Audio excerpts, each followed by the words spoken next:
Nicki Minaj and her husband, Kenneth Petty, are both being sued by his sexual assault victim, who claims he and the super bass rapper tried to harass and intimidate her into recanting her claims. The woman, who publicly identified herself as Jennifer Huff, filed a civil complaint in U.S. District Court for the Eastern District of New York this past Friday. In the legal document, which was obtained by Access Hollywood, Huff accused Petty of negligent infliction of emotional distress, assault and battery, and sexual assault. She also accused Minaj of aiding and abetting, and both parties of harassment and witness intimidation, and intentional infliction of emotional distress. She claimed she received a call from Minaj, who allegedly told her that her publicist could help her write a statement recanting the rape claims. Huff claimed she denied the offer and told the rapper, quote, "I need you to know, woman to woman, that this happened," which allegedly prompted Minaj to hang up the phone. Huff then said that within days, she and her family, quote, "suffered an onslaught of harassing calls and unsolicited visits." Huff claimed that in one of these instances, her brother got a call offering him $500,000 from Minaj if she wrote a letter taking back her claim. A different day, Huff was allegedly offered $20,000 and birthday videos from Minaj to her daughter as a bonus. Well, bad girl Riri is now rich girl Riri, but not now. She has been, but Rihanna is now the youngest self-made billionaire woman in the U.S. Rihanna's Savage Fenty is even worse than Shein when it comes to ethics, according to this report. Despite marketing itself as an inclusive and feminist brand, the multi-billion-dollar company's practices seem to convey the opposite. Hey guys, welcome back to my YouTube channel. Here it's me, Lavender, Comrade Lavender, and I'm back with another anti-capitalism deep dive true crime YouTube video. Today we're going to be doing the pure evil, the Nicki Minaj and Rihanna files, deep dive into this topic of these two celebrity women, everything wrong with capitalism, true crime, etc. So let's get started into this YouTube video. All my YouTube videos related to this topic right now will be linked in the video description down below, as well as on the screen right now if you'd like to check them out. So let's get started into this YouTube video.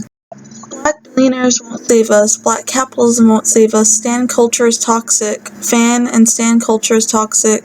Rihanna is officially a capitalist pig billionaire according to Forbes. Rihanna is now worth approximately around $1.7 billion, making her the richest female musician in the world and the second wealthiest female entertainer on the planet after Oprah Winfrey. We have to remember though that millionaires and billionaires are not self-made at all. Rihanna's Savage X Fenty scores worse than Shein in ethical practices along with environmental practices. This is not really surprising because it's just typical capitalism. You know, capitalist pigs putting profits over lives. Every day is what capitalist pigs do. Girl boss feminism is toxic and not real feminism. We see a brand profiting from using feminism, you know, and inclusivity to core elements of its marketing and branding strategies while at the same time exploiting workers in its supply chain, 80% of whom that are women. The hypocrisy is astounding, honestly. And honestly, this girl boss feminism, that's not real feminism. Real feminism is Marxism feminism.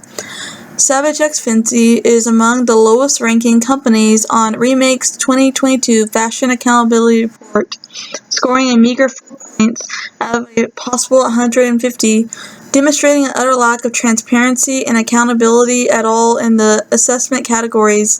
For context, the average score of the 58 companies analyzed in the report was 14, with even ultra fast fashion, clothing brands such as Shein outranking Savage X Fenty.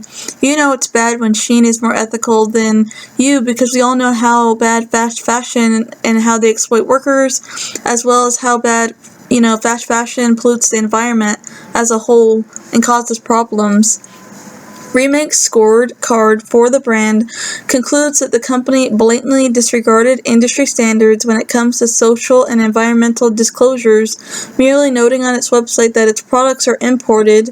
Most of its products are oil-based synthetic materials, which scientific studies and scientific statistics have proved time and time again pollute the environment as a whole badly, and the brand has no set clear targets to move away from these toxic, polluting materials. Green capitalism is not going to save us because at the end of the day, capitalism, the system puts profits over the lives of the earth herself. Profits over the earth. To be green is to be red. What's more is Savage x Fenty was fined $1 million by Santa Clara County and 4 other California local governments for allegedly defrauding customers. The government accused Savage x Fenty of deceiving customers by automatically enrolling them in a VIP program with recurring credit card charges.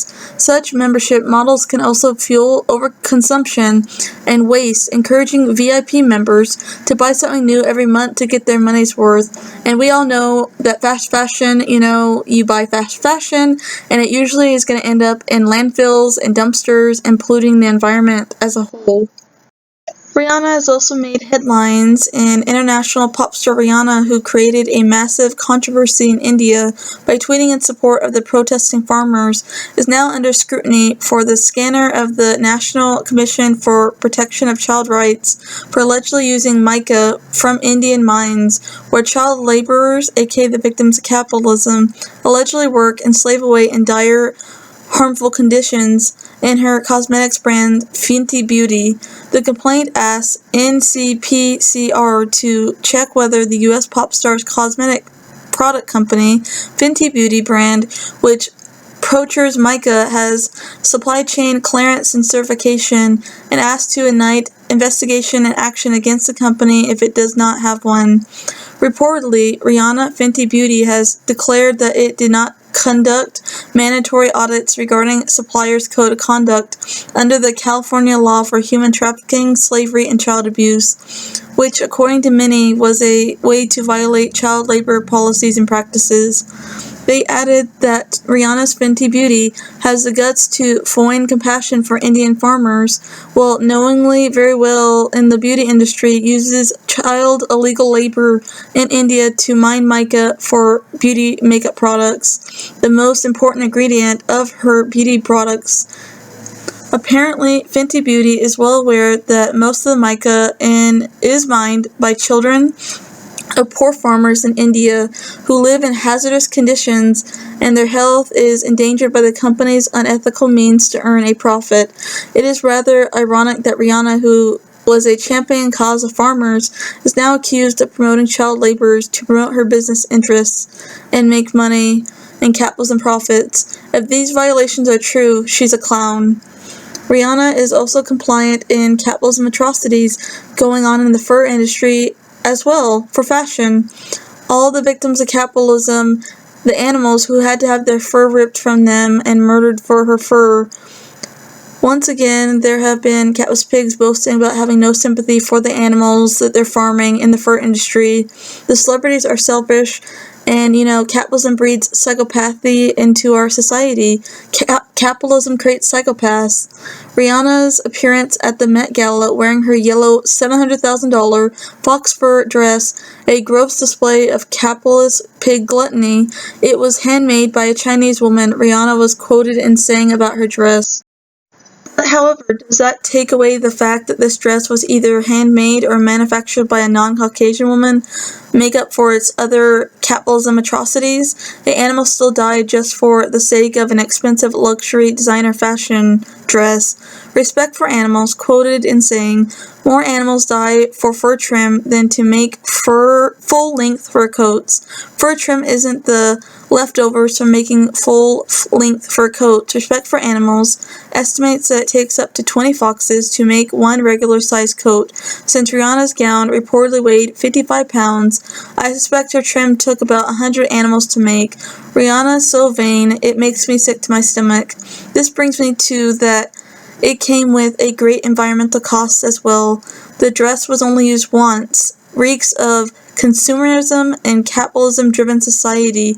It smells of typical bourgeoisie society, rich society as a whole, and their negligence of anyone, animals, plant, or human, who is part of it, any considered lower walk of life. Another instance is that Rihanna has come under fire for wearing a raccoon fur coat on Instagram after posting it to the social media site Instagram. One Twitter user pointed out that the coat was in fact an $18,000 raccoon fur coat. Some fans also pointed out a level of hypocrisy, more on the animal topic of Rihanna. She posed in Thailand with a slow loris, an endangered primate that is often illegally touted on the streets of Southeast Asia by pet dealers. The picture, which the celebrity shared on her Instagram, went viral, and over the weekend, Thai police arrested 2 men who were allegedly providing the slow loris to Rihanna for the photo op. According to the loris expert, Anna, poachers steal baby lorises from the wild, often killing their mothers in order to take their young. The young lorises have their teeth pulled out with pliers or other implements in order to make them appealing to pet owners and less likely to deliver a poisonous bite. Many of them practically impossible to breed in captivity. More than 200,000 of Rihanna's followers have seen her Instagram posts. The power of celebrities to endorse behavior can be seen again, with the majority of responses supporting her behavior, and it has effects on the animals, Many of them don't survive the harsh conditions and unsuitable diets long enough to be sold. Poachers have to keep a steady stream of the smuggled lorises since they are again, practically impossible to breed in captivity. And, it encourages the exotic pet trade, and celebrities need to stop, promoting the exotic pet trade. More of Rihanna's problematic actions over the years and backlash. Another celebrity she has endorsed is R-Kelly. The sick, disgusting things he's done to girls and underage women were rumored to been around for years. She has been seen partying with him, as well as even wearing an R. Kelly shirts in public, knowing what he did to those poor little girls, and what would eventually come of him being sentenced to 30 years in prison. Rihanna has been culturally appropriating several cultures just for aesthetics, for music videos, as well as photo shoots she's done. She has not even credited those cultures, but simply took elements from several Asian, Arabic, Indian, and Latina cultures for her own personal gain and entertainment. She has also been accused of being racist as well. A gif from her music video, Cheers, Drink to That, she makes fun of eyes of Asian people. She's truly very disrespectful, distasteful, and racist. The discrimination does not just stop with racism, but it also extends to transphobia, homophobia, and classism. In the screenshots below, she used a transphobic slur, showed homophobic and classist behavior. She also bit the hand that feeds her as well, being rude to fans and unfollowing loyal fans, since she was rumored to date Travis Scott, and they called her out for it because he was homophobic. That's how much she loves her fans. She just unfollowed them. She's also gotten backlash for praising Rochelle Delzello a hero and calling her a hero when, she wasn't even, black at all. Now on to Nicki Minaj. Throughout the 2010s, famous New York rapper Nicki Minaj was seen as either problematic or iconic, beautiful Trinidadian woman queen. One example of her music video for her hit song Anaconda, which was seen as either inappropriate or a feminist icon music video. But now the queen of rap has also been accused of being the queen of being problematic. Rapper Nicki Minaj has been a prominent figure in the music industry for more than a decade. She has been a trailblazer for women in rap and the hip-hop industry and black women as a whole in the music industry in general. She has won many awards over her career and hit songs and has gained even more popularity on TikTok, the social media platform. Therefore, it is no surprise that she has sustained a strong fan base, referred to as the Barbs over the years.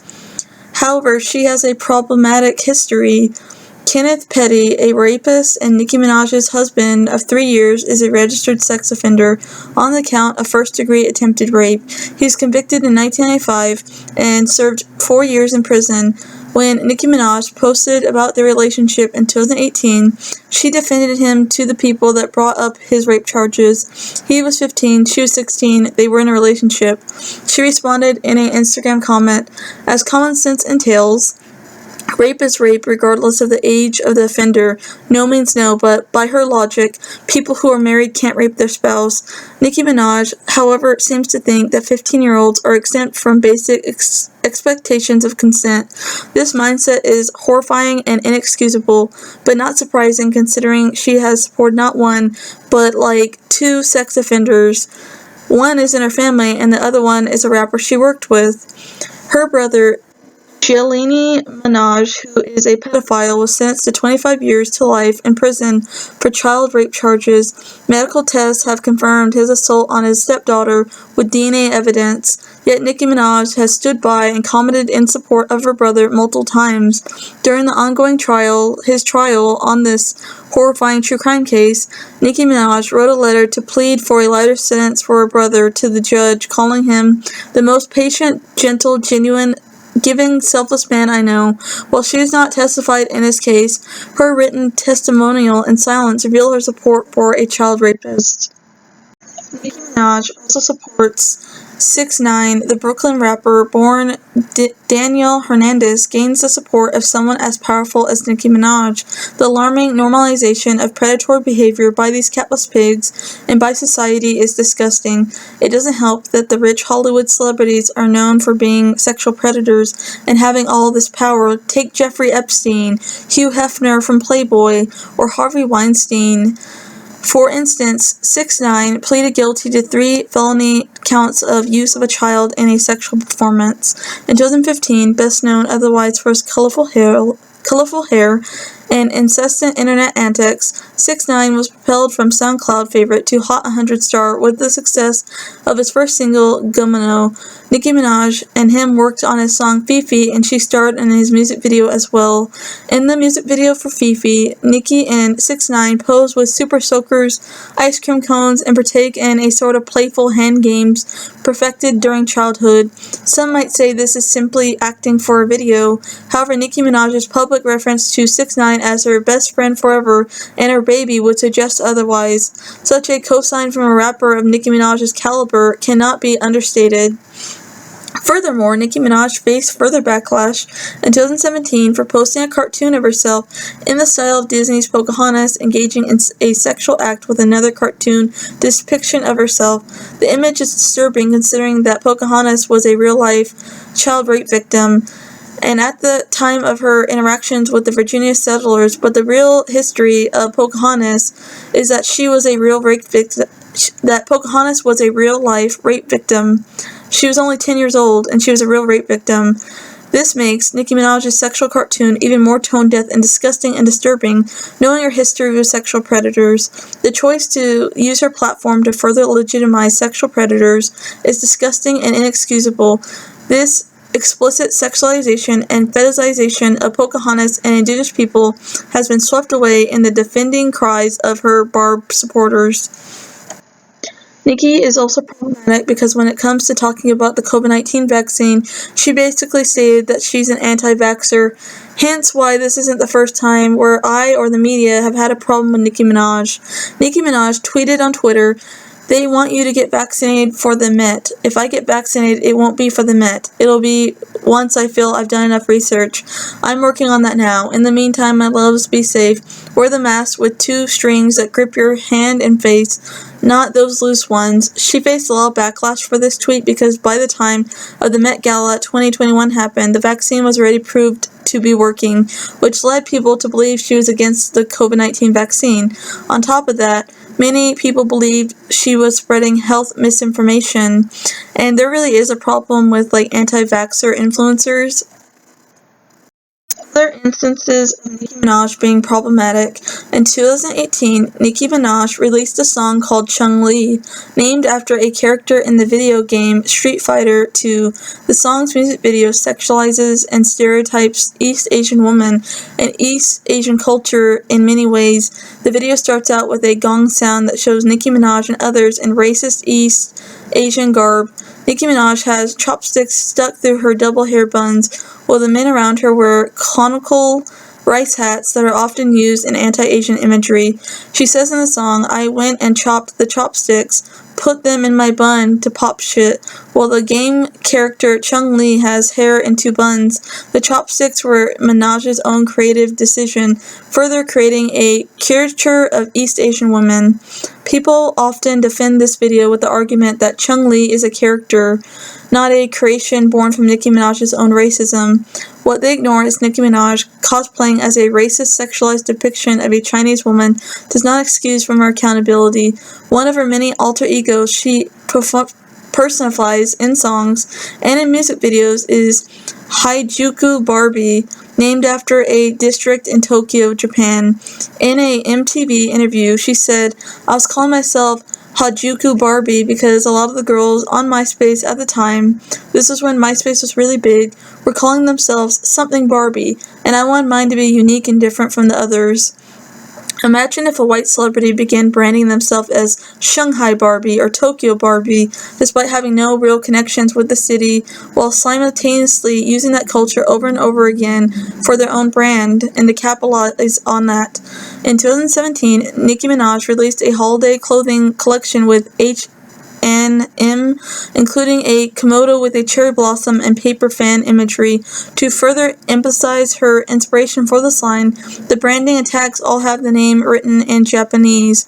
The argument can no longer be made that she is simply appreciating Japanese culture. Nicki Minaj is explicitly capitalizing on the entire culture that is not her own. She has called out high-end fashion designers for exploiting black culture without inclusion or representation, yet she does the same with Asian culture and faces no consequences for her actions.